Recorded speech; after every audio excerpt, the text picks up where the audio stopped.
Hi, this is Tony English, English Realty. I wanted to tell another kind of funny story. It's actually a ghost story on the my 25 years of experience, all the different deals. I had this one kind of a spooky situation. Okay, so it's a little bit longer video, so hang in there.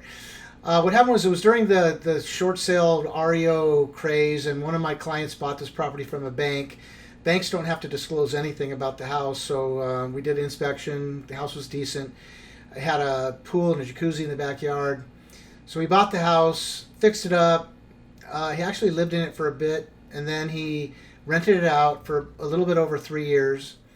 And then he decided to sell it. But during the time he lived there and the tenant, we found out from the neighbors that there had been a murder in the house, actually in the jacuzzi in the backyard.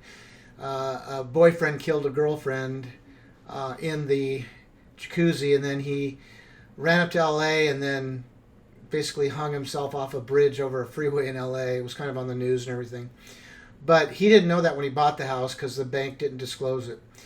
So he decided to sell it eventually after a 3-year period. And in California, you're required to report any death within the last 3 years of the property.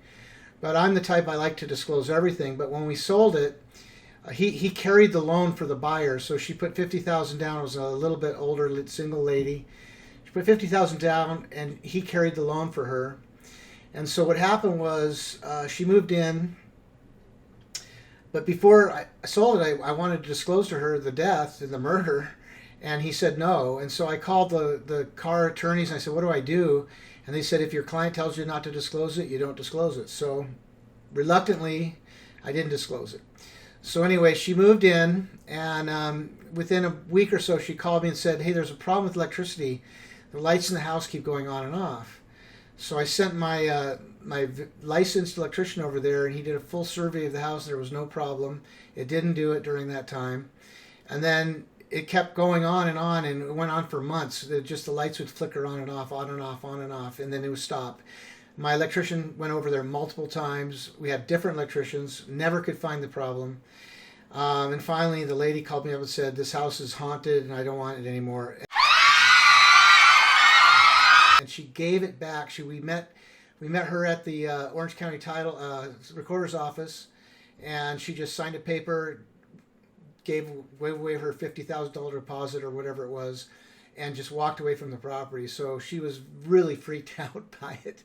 So I don't know if maybe the neighbors scared her and then there was an electrical problem or not. You can decide what you think, but for someone to walk away from that kind of money, they had to be 100% convinced that the house was haunted. So you hear a lot of things in this business. I've been through a lot over the 25 years.